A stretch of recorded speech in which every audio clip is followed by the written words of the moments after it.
Bueno, buenas noches hermanos, vamos a comenzar nuestro estudio bíblico. Damos gracias al Señor por darnos la oportunidad nuevamente de poder reunirnos, así que en esta noche vamos a orar para ir a la palabra de Dios, que es el centro de nuestro estudio, ¿verdad? Por eso se llama estudio bíblico. Así que, hermano Irineo, ¿por qué no nos da una oración y comenzamos? Nuestro buen Dios, Padre celestial, Señor, le damos gracias esta noche, Padre. Gracias por permitirnos estar aquí, Padre. Gracias por vernos por bien, Señor. Padre, le pedimos en el nombre de Jesús, Señor, que perdone, Señor, cualquier iniquidad que hayamos hecho, Padre. Que Padre, que tengamos, Señor, que estemos con un corazón dispuesto, Señor, a escuchar su palabra, Padre. Y que, Padre, que sea su palabra, Señor, la que nos redarguya, Señor, y nos ayude a entender, Padre, el propósito que tiene usted para nosotros, Padre. Padre, le agradecemos en esta noche, Padre. Sea su Santo Espíritu, Señor, dándole sabiduría, entendimiento al pastor, Padre, y a nosotros también, Señor, y Padre, que la honra y la gloria sea para usted, Señor. En Cristo Jesús. Amén. Muy bien, pues vamos a continuar, hermanos, como lo estábamos haciendo unas 2 semanas atrás, que no pudimos tener nuestro estudio la semana pasada. En la primera carta del apóstol San Pablo a los tesalonicenses estamos haciendo un estudio de las 2 cartas de Pablo a los tesalonicenses y hemos titulado este estudio La segunda venida de Cristo. Y realmente lo que estamos haciendo, al igual que Pablo, al escribir su carta, con la intención es no solamente a tener el panorama escatológico de este evento, sino también el poder entender que a la luz de todo lo que sepamos en cuanto a la escatología, primordialmente Pablo quiere instruir a esta iglesia a vivir de una manera que podamos estar preparados para esa venida. Estamos en el capítulo 5, comenzamos ya hace 2-3 semanas la sección del versículo 1 al 3, la cual titulamos La seguridad de la venida del Señor. Recordemos que Pablo posiblemente veía que los tesalonicenses estaban un poco confundidos en cuanto a 2 temas principales. Uno era acerca de qué sucedía con aquellos hermanos, seres queridos que tal vez ellos tenían, que ya habían muerto, y otra también qué sucedía con ellos, ¿verdad? Ante la venida del Señor tenían esa inquietud.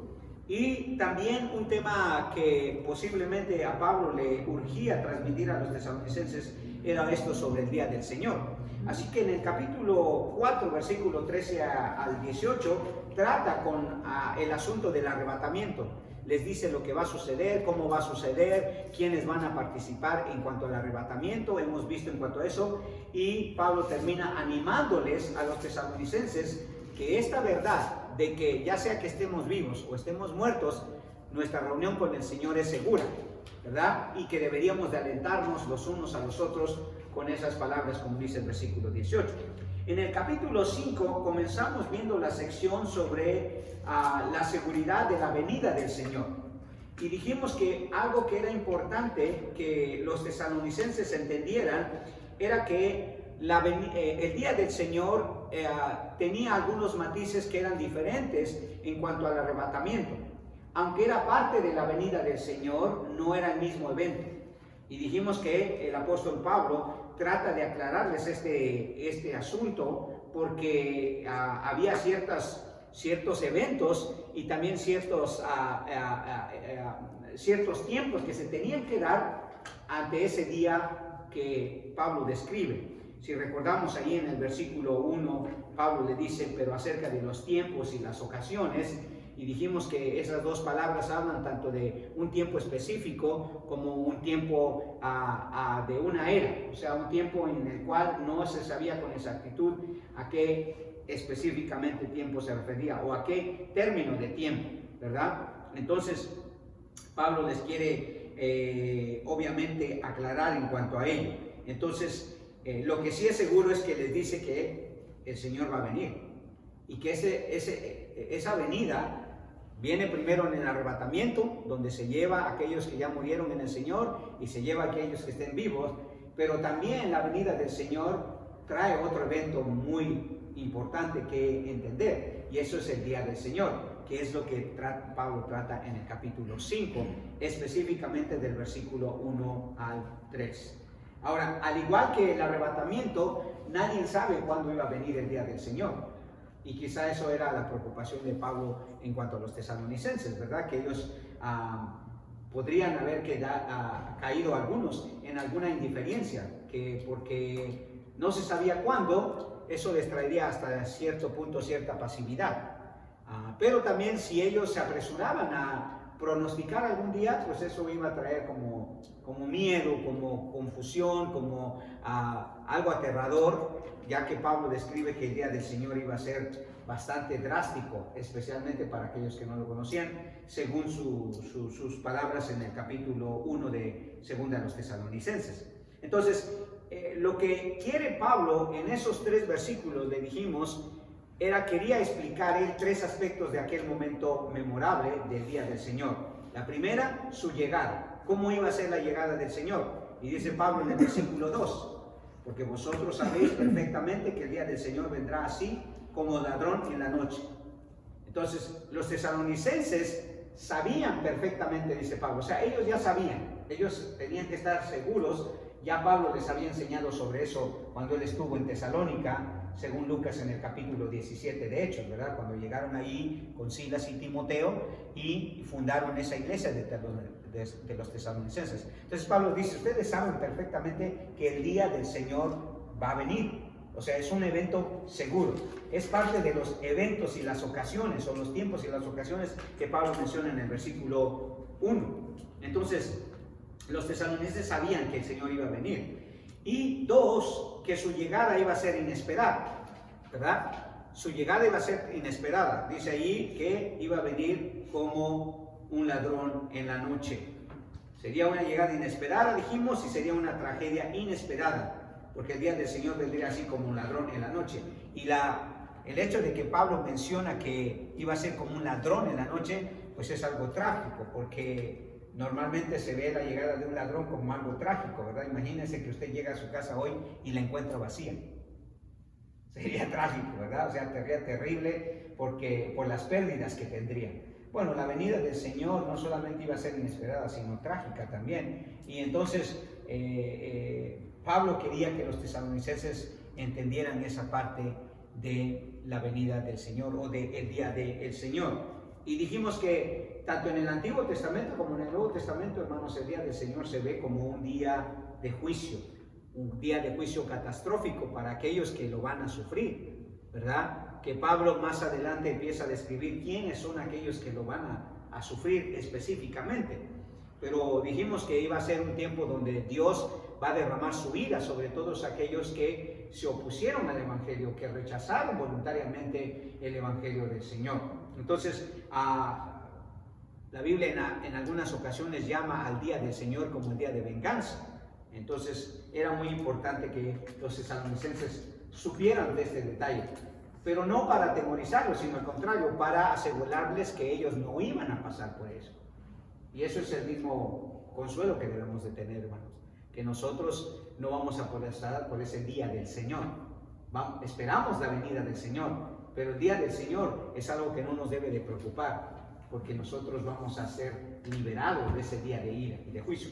Ahora, dijimos que un detalle importante con respecto a este asunto del día del Señor era que tenía que diferenciarse primero de 3 eventos otros. Uno, que es el día de Cristo, tal como lo dice Filipenses 1, versículo 10 y el versículo 16 del capítulo 16, del versículo 16.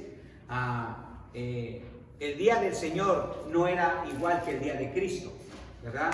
El día de Cristo más bien se refería al día en que los creyentes, hermanos, iban a estar delante del Señor Jesús. ¿Para qué? ¿Se recuerda para qué? Para principalmente ser recompensados. Entonces el día del Señor se diferenciaba del día de Cristo, porque el día de Cristo era un día de recompensa. Era un día en el cual íbamos a ser presentados para ser, ¿qué? Recompensados. Es a lo que Pablo se refiere en 2 Corintios capítulo 5, cuando dice que todos compareceremos ante el tribunal de Cristo para dar cuentas de lo que hayamos hecho en el cuerpo, sea bueno o sea malo. También se diferenciaba del día de Dios, que era un día final, era el día en que Dios iba a terminar con todo este mundo, tal como lo describe el apóstol Pedro en su segunda carta, en el versículo 12 del capítulo 3, ¿verdad? Cuando Pablo dice, esperando y apresurándonos para la venida del día de Dios, en el cual los cielos encendiéndose serán deshechos y los elementos siendo quemados se fundirán. Entonces, el día del Señor es diferente del día de Cristo, es el diferente del día de Dios, y el día de Dios principalmente se refiere al estado eterno, al final donde todo va a terminar, cuando Dios lleve a cabo el juicio final de esta tierra y haga una nueva tierra y un nuevo cielo, según ese mismo pasaje. Entonces, dijimos que a diferencia del arrebatamiento, de lo que Pablo les había hablado en la segunda sección, que no iba a tener ninguna señal, o sea, el arrebatamiento iba a venir de una manera sin ninguna señal, inesperadamente, ¿verdad? En un abrir y cerrar de ojos. Nadie lo iba a notar casi, hasta que vieran las consecuencias de ello. El día de Dios o el día del Señor sí tenía señales. Habría ciertas señales que el Señor iba a enviar para que de alguna manera fuera reconocido eso, a diferencia del arrebatamiento. Y dijimos que Pablo presenta por lo menos 5 diferentes señales que el Señor había dado o que el Señor va a dar antes de que venga el día del Señor. Primero dijimos, la señal del día del Señor se acerca, será la aparición de un precursor semejante a Elías, tal como lo dice en el Nuevo Testamento, por medio de Malaquías en el Antiguo y Lucas en el capítulo 1, versículo 7, donde dice que Juan el Bautista era ese precursor, que iba a venir Elías antes de que viniera el día del Señor. Segundo, el día del Señor lo precederá una rebelión mundial contra Dios y su palabra, según Pablo en 2 Tesalonicenses 2:3. Entonces iba a ser una señal evidente. Cuando todo el mundo se empieza a compaginar, ¿verdad? En un solo gobierno, en una sola moneda, en una sola religión, tal como lo dice Apocalipsis, entonces el día del Señor iba a venir, iba a ser un día de juicio. Tercero, dijimos que el día del Señor no llegaría hasta que se manifestase, el hombre de pecado, el hijo de corrupción, o sea, en otras palabras, que se manifestase el anticristo. Entonces uno sabría o la gente sabría, obviamente van a saber porque van a ver gente que va a estar predicando a todas esas personas que se queden después del arrebatamiento, ¿verdad? Van a ver, según Apocalipsis 7, 144,000 judíos, 12,000 de cada tribu, que van a estar predicando el evangelio, el mismo evangelio que nosotros escuchamos, lo van a estar predicando por toda la tierra. Ahora uno dice, pero 144,000 para tantos millones y millones de personas, ¿cómo van a poder alcanzar a todos esos millones de personas? Muy sencillo, los medios de comunicación. Para ese entonces, que no sabemos cuándo realmente va a ser, hermanos, los medios de comunicación van a estar cubriendo. Pero aún y con los medios, porque en los tiempos de los apóstoles eran menos y se esparraron. Claro.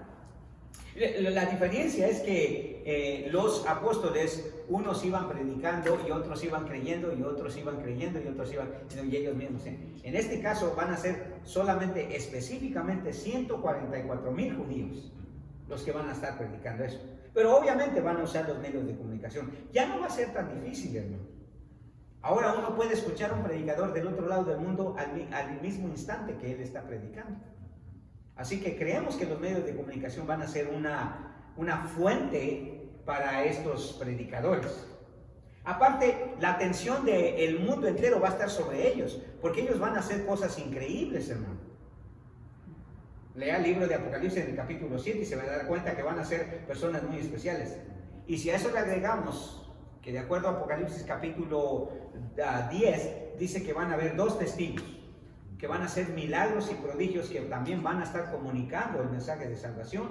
O sea, la gente se va a enterar que el día del Señor ya viene. Van a haber señales evidentes.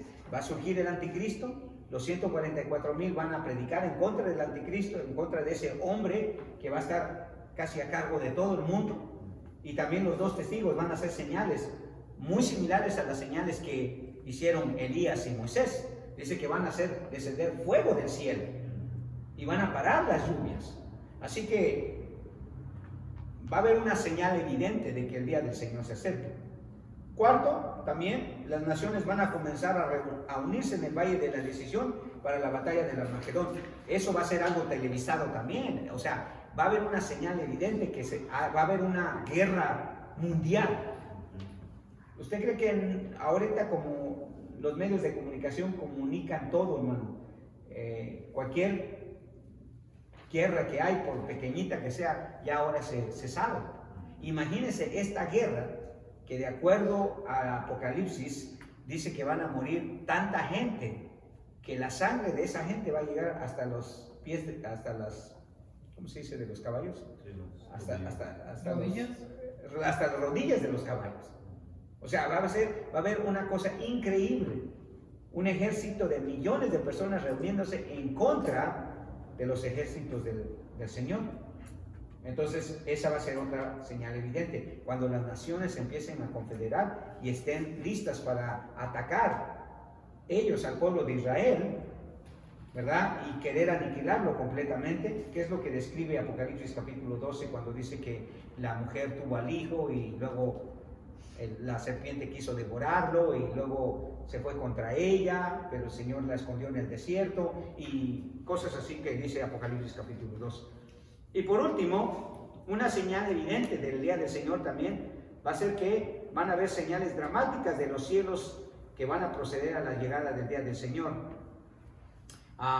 Obviamente van a ser señales en el cielo, en la tierra, en las nubes, en las estrellas, todo tipo de señales, hermanos, que apuntan a que el día del Señor ya viene. Entonces Pablo simplemente quería que ellos supieran que el día del Señor iba a tener ciertas señales que iban a ser evidentes, por supuesto, para la generación que viera llegar ese día. Pablo presumía tal vez que él mismo iba a poder estar a los lideros de ese tiempo. Ya sabemos que no, Pablo ya murió y el Señor no ha venido, han pasado 2000 años, pero de todas maneras las señales van a ser evidentes. Son señales que la Biblia marca. En cierta manera para prevenirnos a nosotros y también para que la gente pueda recurrir a la palabra de Dios, porque es allí donde va a ser la única fuente que van a tener para saber qué está pasando, aparte de la predicación de los 144,000, que obviamente se van a referir a la palabra de Dios. La palabra de Dios todavía va a seguir vigente durante ese tiempo. Ahora, lo que vemos aún Pablo mencionando, hermanos, es lo que dice en el versículo 11, ¿verdad? Que a pesar de todo lo que en 2 Tesalonicenses 12:11, a pesar de todas estas señales, la gente va a seguir engañada. No va a creer al mensaje de los 144,000. Y parte es como un juicio de Dios, por supuesto, porque ellos rechazaron la verdad. Dice en el versículo 11, porque esto Dios les envía un poder engañoso para que no crean a la mentira. Entonces van a ellos ser engañados y van a seguir engañados. ¿Okay? Entonces habla Pablo de este primer aspecto. La llegada del Señor va a ser obviamente inesperada, ¿verdad? Como un ladrón en la noche, va a ser obviamente inesperada, trágica y destructiva para aquellos que obviamente lo van a sufrir. Ahora, el segundo acontecimiento que Pablo describe sobre el día del Señor es su carácter. En el versículo 3, en la segunda parte, dice esto, que cuando digan paz y seguridad, entonces vendrá sobre ellos destrucción repentina, como a los dolores de la mujer encinta, y no escaparán. Dice que cuando digan paz y seguridad, acuérdese esto, hermanos. Una vez que suceda el rapto, van a haber 7 años de tribulación. ¿Ok? Según Apocalipsis desde el capítulo, podríamos mencionar desde el capítulo 4 hasta el capítulo, o desde el 6 más bien, del capítulo 6 hasta el capítulo 19. Van a haber 7 años de tribulación. Pero los primeros 3 años y medio, solamente va a haber tribulación en el sentido de que obviamente la gente va a estar confundida, engañada, limitada, aterrorizada. Pero acuérdense que en gran parte de ese tiempo el anticristo va a hacerle creer a la gente que Él va a tomar cuidado de ellos, que les va a dar la tranquilidad y la paz que ellos esperan tener, porque se va a presentar como el Cristo que ellos estaban esperando. Y normalmente son dos cosas que Cristo prometió: paz, ¿verdad? Paz y seguridad. Entonces, el mundo entero va a describir ese tiempo como un periodo de paz, especialmente porque el anticristo va a tener la habilidad de hacer un pacto con el pueblo de Israel. Y parece que las guerras van a terminar, especialmente en el Medio Oriente. Y los países van a tener esa unidad que supuestamente se necesita en el mundo entero.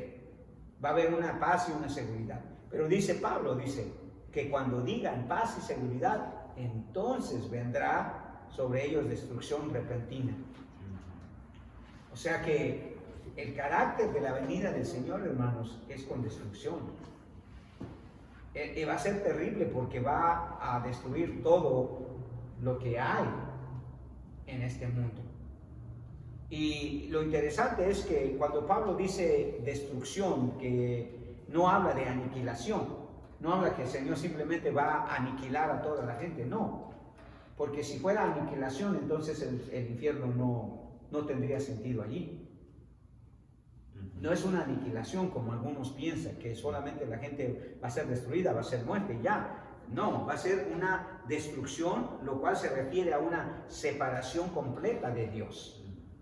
Una destrucción en el infierno, hablando de lo terrible que va a ser. Holoteros, que es la palabra que Pablo usa en griego para destrucción, no significa que la gente va a ser aniquilada, sino va a ser castigada, va a ser condenada, va a ser terriblemente separada de Dios por toda la eternidad. ¿Qué es lo que dice Pablo en 2 Tesalonicenses 1:9? Van a estar separados de Dios y separados de su gloria, dice. Entonces, esta venida del Señor, hermanos, o este día del Señor, Pablo lo describe con una destrucción total del cuerpo, el alma y el espíritu. Obviamente no significa destrucción del ser, que en cierta manera el ser se destruye cuando uno muere, porque se desintegra y todo eso, pero no está hablando de destrucción en ese sentido, sino está hablando de destrucción en el sentido de una separación total del Señor, que es algo trágico, ¿verdad? Que es algo terriblemente trágico. Pero tampoco se refiere a la total inexistencia del ser humano. O sea, el ser humano va a seguir existiendo. En su alma va a seguir existiendo, ya sea en la gloria o en el infierno. Entonces, la destrucción repentina que dice Pablo aquí se refiere a la destrucción de los incrédulos, arrojándolos al tormento eterno del infierno. Ese es como lo describe Apocalipsis capítulo 6, especialmente en el versículo 12 al 17. Si va conmigo, note lo que dice Pablo ahí en Apocalipsis 6. Esto es parte de esta destrucción que Pablo está mencionando aquí en primera a los Tesalonicenses. Apocalipsis capítulo 6, versículo 12 al 17. Miren lo que dice. Y miré cuando él abrió el sexto sello y se produjo un gran terremoto. El sol se puso negro como tela de silicio, la luna entera se puso como sangre y las estrellas del cielo cayeron sobre la tierra como una higuera arroja sus higos tardíos cuando es sacudida por el fuerte viento. El cielo fue apartado como un pergamino enrollado y toda montaña e isla fueron removidas de sus lugares. Los reyes de la tierra, los grandes, los comandantes, los ricos, los poderosos, todos los esclavos y todo libre se escondieron en las cuevas y entre las peñas de las montañas. Y decían a las montañas y a las peñas, caed sobre nosotros y escondernos del rostro del que está sentado sobre el trono y de la ira del Cordero, porque ha llegado el gran día de su ira, y ¿quién podrá permanecer de pie? O sea, esto es una descripción gráfica, hermanos, de la destrucción que va a traer el día del Señor. Incluso Lucas, cuando menciona parte de la descripción del día del Señor, dice que va a ser un tiempo donde va a haber prodigios en el cielo y señales en la tierra, que es lo que dice Apocalipsis. Y esto es para aquellos que hayan rechazado la verdad del Evangelio, para aquellos que hayan deliberadamente dicho al Señor, no queremos de su gracia, no queremos de su perdón, no queremos de su amor. Y cuando Pablo usa el término ellos, en referencia a los incrédulos, Pablo aseguró a los tesalonicenses que ellos no enfrentarían la destrucción, como dice en el versículo 4 allí en primera de Tesalonicenses 5, ¿verdad? El Señor aseguró por medio del apóstol Pablo que los tesalonicenses no iban a pasar por esa destrucción. Entonces, habla de una llegada repentina, ¿verdad? Como un ladrón en la noche, pero habla también del carácter de esa llegada que va a ser con destrucción.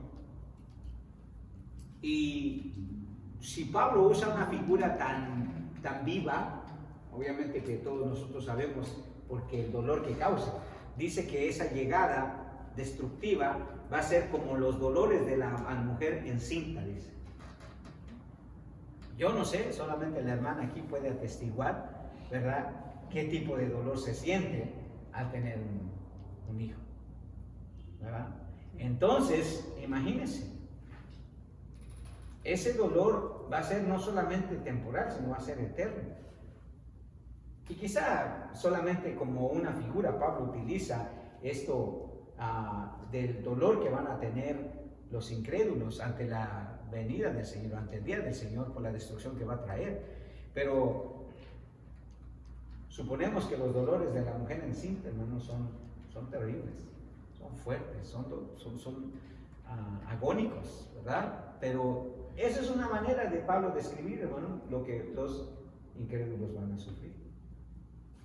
Como dije, el alivio es de que Pablo les asegura a los tesalonicenses que ellos no iban a pasar por él, pero sí les advierte, ¿verdad? Porque para nosotros es como una advertencia que debemos de tomar en cuenta.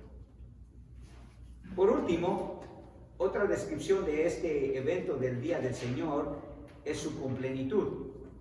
Y lo que dice Pablo al final de esa frase es lo que llama la atención. Dice que van a venir como los dolores en la mujer encinta. ¿Y qué dice? Y no escaparán. O sea, el resultado trágico de no haberse preparado para los incrédulos será un momento de sufrimiento inevitable del juicio del Señor. No escaparán. El uso del doble negativo umé recalca la amplitud del día del Señor, que cuando llegue llevará destrucción sobre cada incrédulo vivo, a tal punto que no hay manera que podrían ellos escapar. Por eso Apocalipsis dice, y decían a las montañas y a las peñas, caed sobre nosotros y escondernos del rostro del que está sentado ante el trono y de la ira del Cordero, porque ha llegado el gran día de su ira, o sea, el día del Señor, y ¿quién podrá permanecer en pie? ¿Quién podrá escapar? Nada. No va a haber escapatoria, hermanos, para esa gente. No va a haber escapatoria. Esa es la plenitud, la complenitud de todo lo que va a suceder. Va a ser terrible. Nosotros como creyentes somos consolados con la maravillosa seguridad de que el Señor nos va a llevar con Él antes de que venga ese día terrible del Señor. Y los incrédulos, lamentablemente, obviamente no tienen escapatoria, no van a tener escapatoria. No va a haber lugar en este mundo que ellos se puedan esconder. Ahora, a nosotros, esto que Pablo está diciendo a los tesalonicenses, como dije, no era para asustarlos, era simplemente para advertirles y también para motivarlos hasta cierto punto a cumplir con el plan evangelístico de la salvación. El plan evangelístico para los perdidos, hermanos, porque imagínense si el Señor viniera hoy y nos llevara en el rapto, ¿cómo quedarían nuestros hijos? ¿Cómo quedarían nuestros familiares? A merced de 7 años de tribulación terrible, y aparte, si no se convirtieran ante la predicación de esos 144,000 o esos 2 testigos que menciona el libro de Apocalipsis en el capítulo 10, imagínense qué va a pasar con ellos. No van a escapar de la ira de Dios. La ira de Dios va a caer sobre ellos. Entonces, Para nosotros simplemente debe ser una motivación, ¿verdad? El poder hablar del Evangelio, porque esto es lo que va a venir para los incrédulos. Y la realidad es que los perdidos no solo van a experimentar la destrucción repentina y temporal, sino también la eterna. O sea, si hablásemos de algún tiempo, pues podríamos incluir la teología católica ahí, ¿verdad? Del purgatorio. Pero por un tiempo van a sufrir, pero no, es una destrucción eterna, es un tormento eterno, es una ira eterna. Tal vez en eso estaba pensando el escritor de Hebreos en el capítulo 2, versículo 3, cuando dijo esto, ¿verdad? ¿Cómo escaparemos nosotros si descuidamos una salvación tan grande? O sea, no lo está diciendo en el sentido de perder la salvación, sino cómo no poder advertirles a aquellos que pueden escapar de esa salvación. De esa condenación, de esa ira que va a venir. Entonces, Pablo trata que los tesalonicenses, hermanos, vean el día del Señor como un evento que se va a dar, ¿verdad? Para los incrédulos va a ser algo terrible, para nosotros como creyentes va a ser una culminación de la promesa que Dios nos ha dado. En ese sentido, para nosotros es sumamente importante que nosotros estemos enterados. Ahora, si nota usted allí en el versículo 4 en adelante, el apóstol Pablo aparentemente trata con otra situación. Y como en las cartas a los tesalonicenses, hermanos, no solo sabemos que se distinguen por la escatología, sino también por su doctrina práctica. Si usted comienza a leer Pablo, después de que detalla los eventos escatológicos, tanto del rapto, en el capítulo anterior, del versículo 3 al 18, y ahora el día del Señor, en el versículo 1 al 3 del capítulo 5, ahora Pablo también quiere dar instrucciones, porque no se trata solamente de conocer la escatología, los eventos futuros.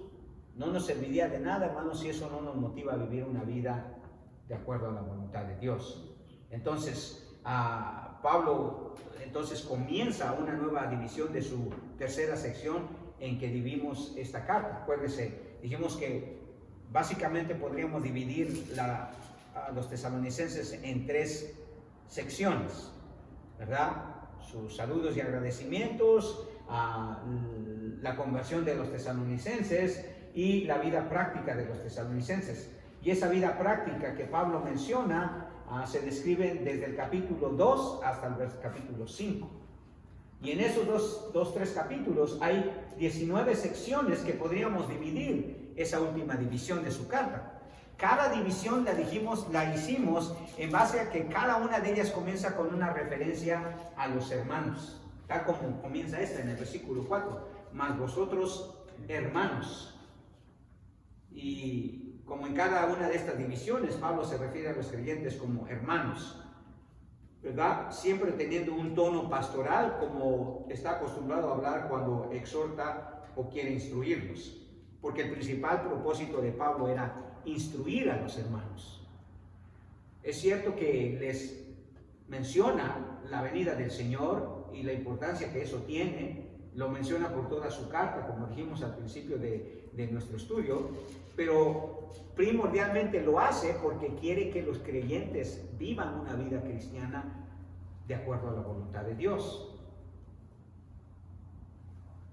Dios habla solamente del juicio para prevenirnos, hermanos. ¿Para prevenirnos a qué? A vivir una vida de acuerdo a su voluntad.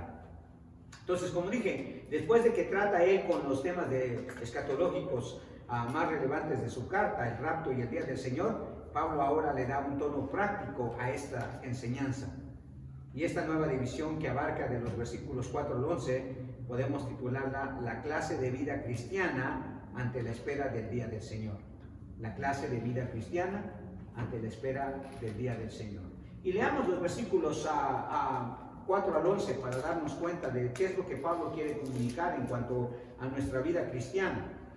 Si es que creemos que el día del Señor se acerca y sabemos lo terrible que puede ser, sabemos de la esperanza maravillosa que tenemos nosotros en Cristo, pero note lo que Pablo dice: mas vosotros, hermanos, no estáis en tinieblas, para que aquel día, ¿cuál día? El día del Señor. Y incluso podemos decir que del día del rapto también, ¿verdad? Pero aquí creemos que por el contexto se refiere, aquel día se refiere al día del Señor, al día terrible que va a venir como un ladrón en la noche.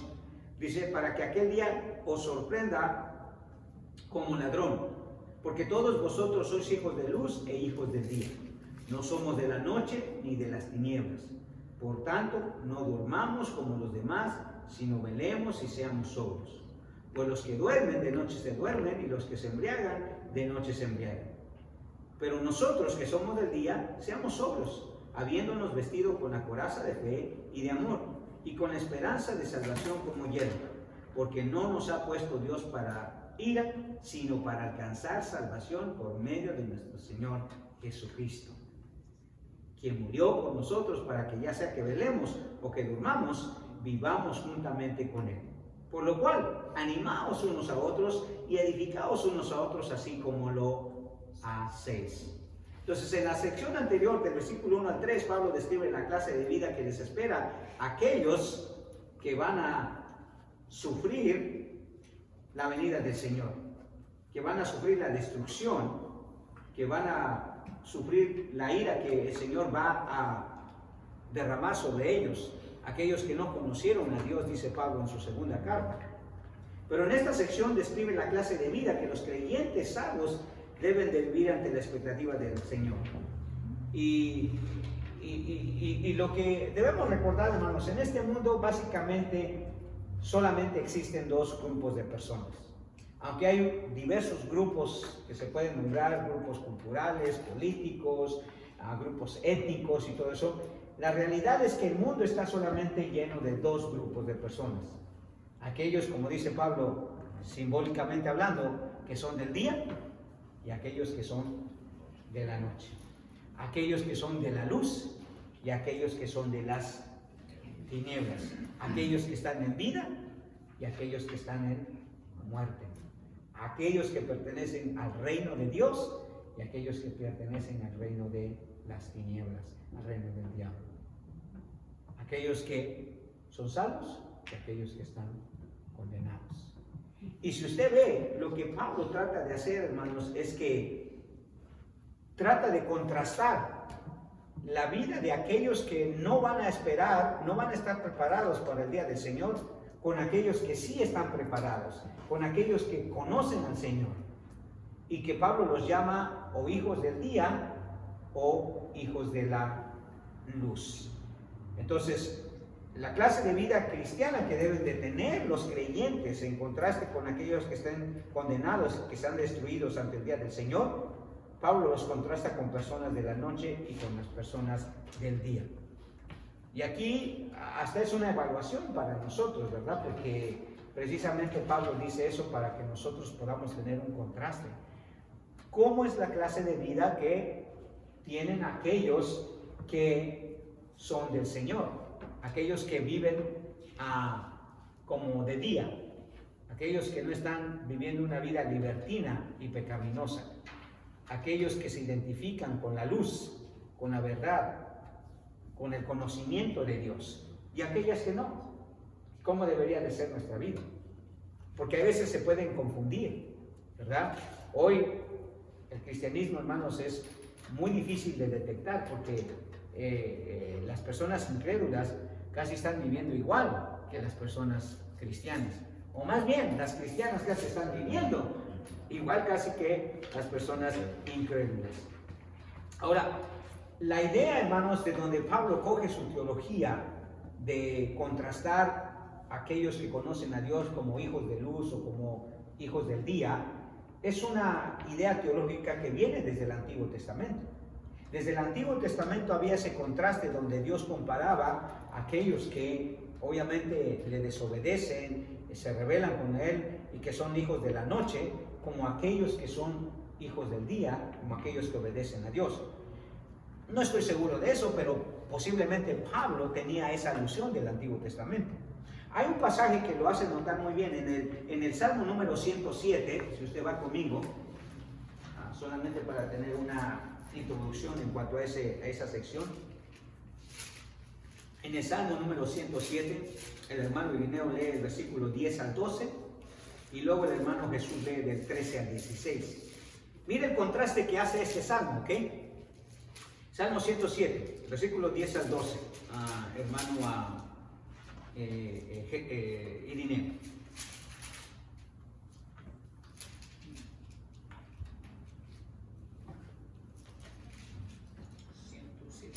Ah, 107, 10 al 12. Algunos moraban en tinieblas y sombra de muerte, aprisionados en aflicción y en hielos, por cuanto fueron rebeldes a las palabras de Jehová y aborrecieron el consejo del Altísimo.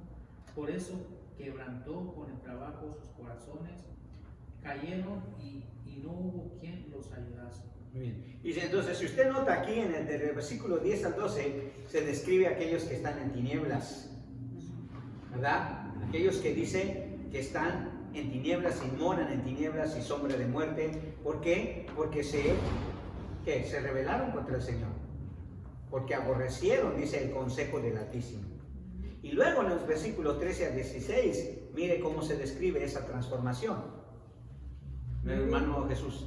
Y luego que clamaron a Jehová en su angustia, los libró de sus aflicciones, los sacó de las tinieblas y de la sombra de muerte, y rompió sus prisiones. Alaben la misericordia de Jehová y sus maravillas para con los hijos de los hombres, porque quebrantó las puertas del bronce y desmenuzó los cerrojos de hierro. Ok, pero mire la transformación que existe, hermano. Dice, luego los que clamaron a Jehová en su angustia, los libró de sus aflicciones, los sacó de las tinieblas y de la sombra de muerte y rompió sus prisiones. Entonces, desde el Antiguo Testamento, hermanos, había un contraste en aquellos que representaban la luz, representaban el día, como aquellas personas que obedecían al Señor, que eran transformadas por el Señor, que venían al conocimiento del Señor, y aquellas que eran de la oscuridad, como aquellos que se rebelaron, que desobedecieron a Dios. Entonces, cuando Pablo escribe a los tesalonicenses, les da esa figura, les da esa teología, que ya era algo que se conocía. Siempre la luz, el día, representaba a los creyentes. Las tinieblas y la noche representaba a los incrédulos. Pero Dios podía obrar en aquellos que estaban en tinieblas. Podía obrar y sacarlos de esas tinieblas, tal como dice el versículo 14, ¿verdad? Los sacó de las tinieblas y de la sombra de muerte. Si usted recuerda, el profeta Isaías también nos dio esa figura, hablando de la llegada del Mesías. En Isaías capítulo 9, ¿se acuerda lo que dijo el profeta Isaías? Hablando de, otra vez, el contraste, ¿verdad?, que existe entre aquellos que viven en la luz y aquellos que viven en las tinieblas. En Isaías capítulo 9, versículo 2, el profeta Isaías presenta la misma idea sobre el contraste de los que viven en tinieblas y los que viven en la luz. Isaías 9, 2. Hermana Michael, si lo tiene. El pueblo que andaba en tinieblas vio gran luz. Los que moraban en tierra de sombra de muerte, luz resplandeció sobre ellos. Okay. ¿Cuándo sucedió esta transformación? Cuando el Señor envió al Mesías, ¿verdad? Dice, el pueblo que andaba en tinieblas vio una luz. Y los que moraban en sombra de muerte, luz resplandeció sobre ellos. ¿Cuándo? Cuando el Mesías vino. Cuando el Señor Jesucristo se presentó como yo soy la luz del mundo, ¿verdad? Entonces, Pablo quería que los tesalonicenses pudieran, a través de esa referencia que posiblemente la mayoría de los judíos conocían, en ese contraste, quería que los tesalonicenses tomaran esa referencia y pudieran ellos ver cómo debe de ser la vida de aquellos que viven en la luz, viven en el día, que no son de las tinieblas, que no son de la noche. Ahora, ¿cuál es el propósito de Pablo con eso? Animarlos a ellos, animarlos a que ellos vivieran una vida que representara la luz y el día. Por eso termina diciendo en el versículo 11, ¿verdad? Ahí en el versículo 11, miren lo que dice. Por lo cual, animaos unos a otros y edificaos unos a otros, así como lo hacéis. Entonces, ya los había tranquilizado Pablo a los tesalonicenses con la idea de que ellos no iban a pasar por el día del Señor. Ya los había tranquilizado. Ya los había animado diciéndoles que no importa que estuvieran vivos o que estuvieran muertos, iban a morar con el Señor. Si estaban muertos, iban a resucitar con Cristo en el rapto, y si estaban vivos, iban a ser llevados a la gloria con Él. Entonces, eso es lo que Pablo ya había hecho, ya los había animado, ya los había tranquilizado. Les había asegurado que sus seres queridos y ellos no se habían perdido la venida del Señor. Pero ahora quiere que haga un efecto en ellos. Hermanos, el hecho de que sepamos que el Señor nos va a liberar de la ira y de que nos va a llevar con Él a su reino celestial, ya sea que estemos muertos o que estemos vivos por medio del rapto, nos da una gran tranquilidad, pero también nos da una gran responsabilidad. Y la responsabilidad que Pablo quiere es que nosotros podamos vivir una vida de acuerdo a la vida que Dios quiere, hablando de la luz y el día. Y por eso Pablo exhorta a los tesalonicenses a vivir una clase de vida cristiana en relación a la venida del Señor. Y si usted nota ahí, de los versículos 4 al 11, Pablo describe 3 características distintivas que diferencian a las personas de la luz, o sea, a los creyentes, y de las personas de la noche, que representan a los incrédulos. 3 características distintivas. ¿Por qué? Porque, hermanos, nosotros no podemos vivir igual que aquellos que van a pasar por el día del Señor. Hay ciertas características distintivas. El cristiano siempre se debe de caracterizar por una manera distinta de vivir, por una manera distinta de ser, por una naturaleza distinta que posee, por una verdad distinta de la que él cree, por una esperanza distinta de la que los incrédulos tienen. Todo es distinto en relación a la vida del creyente, porque vive en luz y porque vive en el día. No vive en la noche, no vive en la oscuridad, vive en la luz. Entonces, Pablo lo que quiere es ahora animarlos a vivir una vida distintiva a eso. Entonces le da 3 características distintivas. La primera, en el versículo 4 al 5, que es su naturaleza, que es distintiva de los que están en luz. Su naturaleza distintiva de los que están en luz. Y quizá ese es el único punto que vemos en esta noche.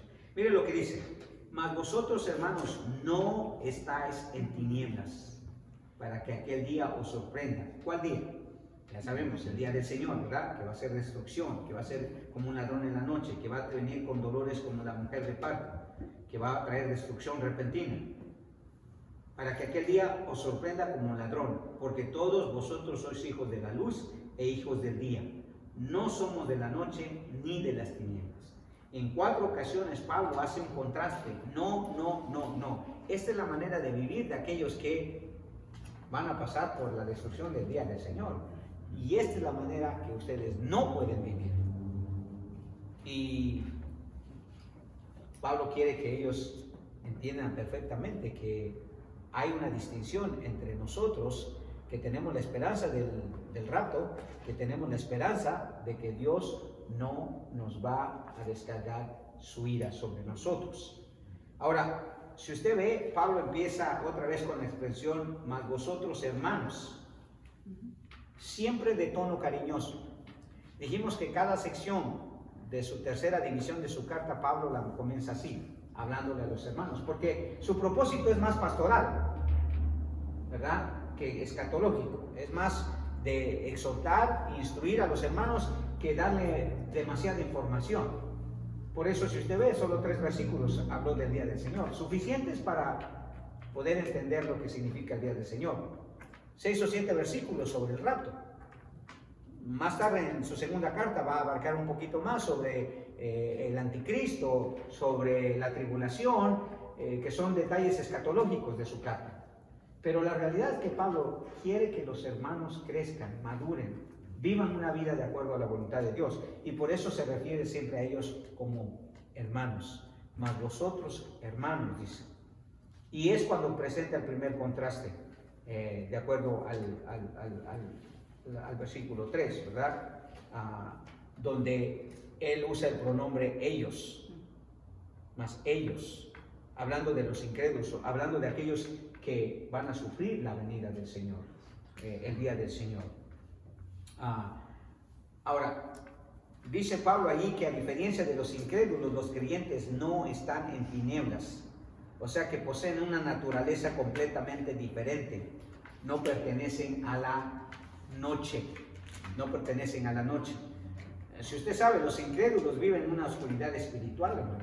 Eso es lo que representa la noche en la incredulidad, una ceguera espiritual, una oscuridad espiritual, o sea, están perdidos. El sinónimo de oscuridad significa que usted no sabe a dónde va, ¿verdad? Y por eso Pablo dice, nosotros no somos de la noche, no estamos en oscuridad, porque la oscuridad en los incrédulos representa ceguera espiritual, representa condenación, representa oscuridad en su corazón, no solo hoy, sino por toda la eternidad. Viven en una oscuridad completamente que les ciega su manera de ver las verdades de la palabra de Dios. Pablo hace una descripción de esa clase de oscuridad que ellos tienen. En Efesios capítulo 4, miren lo que dice Pablo. Efesios capítulo 4, versículo 17 y 18. Hermano Pablo, si los puede, es lo mismo. Note lo que dice Efesios 4, 17 y 18. Esto pues digo y requiero en el Señor, que ya no andéis como los otros gentiles, que andan en la vanidad de su mente, teniendo el entendimiento entenebrecido, ajenos de la vida de Dios, por la ignorancia que en ellos hay, por la dureza de su corazón. Teniendo el entendimiento, dice, entenebrecido. Y Pablo dice, nosotros no somos así. Si algo nos debe de distinguir a nosotros, hermanos, es que tenemos un entendimiento correcto de las verdades de la palabra de Dios. Que conocemos la verdad. Que sabemos a dónde vamos. Por eso, aquellos que tienen dudas acerca de la seguridad de la salvación, hermanos, es importante tener un conocimiento bíblico. Eso es lo que nos da seguridad. El incrédulo, hermanos, aunque se le manifieste la luz, o sea, aunque usted le prende una lámpara, de repente no va a poder ver la luz bien. Tiene que haber una transformación. Pero esa oscuridad en la que viven es debido a una decisión voluntaria de ellos, ¿ok? Dice Pablo que viven de esa manera, teniendo el entendimiento entenebrecido, dice, pero es una decisión voluntaria. No es una cuestión de que Dios, que en su juicio, ya dijimos que permite la ceguera espiritual, pero no es una decisión de Dios en sí. Es una decisión voluntaria de los incrédulos. A eso se refirió el Señor cuando dijo en Juan capítulo 3, ¿se acuerda cuando tuvo la conversación con Nicodemo? ¿Se acuerda qué le dijo? O sea, la oscuridad espiritual en la que vive un incrédulo es debido a su decisión voluntaria. Mire lo que dice Juan 3:19. ¿Se acuerda cuando habló con Nicodemo el Señor Jesucristo? Mire lo que dice en cuanto a cómo un incrédulo termina en esa oscuridad espiritual. Juan 3:19.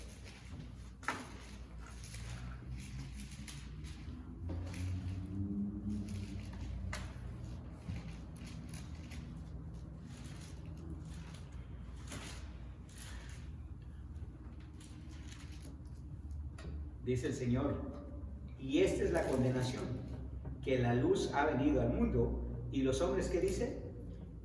Amaron más las tinieblas que la luz, porque sus obras eran malas. ¿Sí? O sea, esto fue una decisión voluntaria de ellos. Y eso es lo lamentable, ¿verdad? Que los incrédulos viven en esa ceguera espiritual voluntariamente. Lo único que uno puede hacer es presentarle la luz, ¿verdad? Pero la decisión es de ellos, ¿verdad? Cuando Pablo dice que nosotros no somos de la noche ni de las tinieblas o no vivimos en la oscuridad, habla de que el incrédulo no solamente vive en una oscuridad espiritual, como dice Pablo en Tesalonicenses, que su entendimiento está entenebrecido, sino también es una oscuridad moral. O sea, ellos no saben distinguir entre, como dice Moisés en el Antiguo Testamento, entre lo profano y lo santo, ¿verdad? No saben distinguir entre la verdad y la mentira. Por eso no hay una verdad absoluta para ellos. Todo es relativo, porque viven en una oscuridad moral. O sea, el pecado, hermanos, los aprisiona y les ciega el entendimiento. Por eso piensan solamente en hacer el mal, dice Pablo, ajenos de la vida de Dios. Y hermanos, estar ajeno de la vida de Dios simplemente significa que a usted no le importa lo que Dios dice y lo que Dios manda. O sea, usted vive ajeno de la vida de Dios. Ahora, hay dos naturalezas que contrastan la vida de aquellos que están en la luz y aquellos que están en las tinieblas. Si hablamos de la naturaleza distintiva de los creyentes ante la venida del Señor, Pablo dice que, primero, los creyentes viven en una naturaleza espiritual y moral que los prepara para la venida del Señor. Versículo 4. ¿Qué dice en el versículo 4? Ahí en primera a los Tesalonicenses, especialmente el versículo 4. Note lo que dice Pablo en el versículo 4. Aquí es el versículo que tenemos ahí. Dice Pablo en el 4, mas vosotros, hermanos, no estáis en tinieblas para que aquel día os sorprenda como ladrón. Ustedes no viven de esa manera. Ustedes tienen una naturaleza espiritual y moral que los prepara para la venida del Señor. Sí, esa es la diferencia, hermanos. Eso es lo distinto de nosotros. Nosotros estamos preparados, o deberíamos de estar preparados. ¿Por qué? Porque vivimos en la luz. No estamos en las tinieblas. No somos ignorantes. No estamos en una oscuridad espiritual. Sabemos lo que la palabra de Dios dice. Y así deberíamos de vivir, hermanos, con esa completa seguridad, con ese completo conocimiento. Y segundo, otra naturaleza distintiva del creyente es que los creyentes viven con una naturaleza santa y recta, que tienen seguridad de su destino eterno, tal como dice Pablo en el versículo 5. Versículo 5 dice, porque todos vosotros sois hijos de la luz e hijos del día. No somos de la noche ni de las tinieblas. En otras palabras, las tinieblas representan siempre la naturaleza pecaminosa, la tendencia a satisfacer la carne. Por eso todo lo que uno tiene como prohibido, tiene como pecaminoso, ¿cuándo se hace? En la noche, ¿verdad? Bueno, ahora ya en esta sociedad hasta en el día, pero digo, quiero decir que normalmente uno trata de ocultar aquellos deseos pecaminosos, aquellas prácticas pecaminosas con la noche. La noche nos sirve para ocultar, según nosotros, o según los incrédulos, ¿verdad?, su forma inmoral de vivir, su forma pecaminosa de vivir, su forma rebelde y carnal de vivir. Pablo dice, pero nosotros no somos de la noche, nosotros somos del día. Nosotros vivimos con una naturaleza santa y recta que nos da seguridad de nuestro destino eterno. Y así debe de ser, hermano. Que el creyente puede tener la tranquilidad, hermanos, de saber que no podemos escondernos delante de Dios. Esa es una bendición, hermano. Porque usted todo el tiempo está en luz, aunque apague el foco. Todo el tiempo está en luz. Porque si el Señor está ahí, hermanos, tiene que haber luz, ¿verdad? Y eso es para nosotros es una bendición. Pero así deberíamos de vivir. Para nosotros, la luz no se apaga, hermano. La luz siempre sí, porque la luz está en nosotros, ¿verdad? La luz está en nosotros. Entonces, debido a la manifestación de estas dos naturalezas, el creyente está preparado para su encuentro con el Señor, ya sea al momento de morir o si está en vida en su venida. Su vida completa está llena de luz porque son hijos de luz. Esa es la primera característica distintiva del creyente, su naturaleza. Es una naturaleza, hermanos, santa y moral, es una naturaleza santa y recta, porque son hijos de la luz, son hijos del día. Amén. Las otras dos las vamos a ver la siguiente semana, hablando con eso, porque Pablo abarca mucho más que solamente la naturaleza, sino también habla del comportamiento y también habla sobre el destino que nosotros vamos a tener en cuanto a ello. Amén. Muy bien. Vamos a ir a nuestro tiempo de oración, así que si tiene alguna petición de oración, hermanos, vamos a recoger algunas peticiones de oración, porque también es parte de nuestra responsabilidad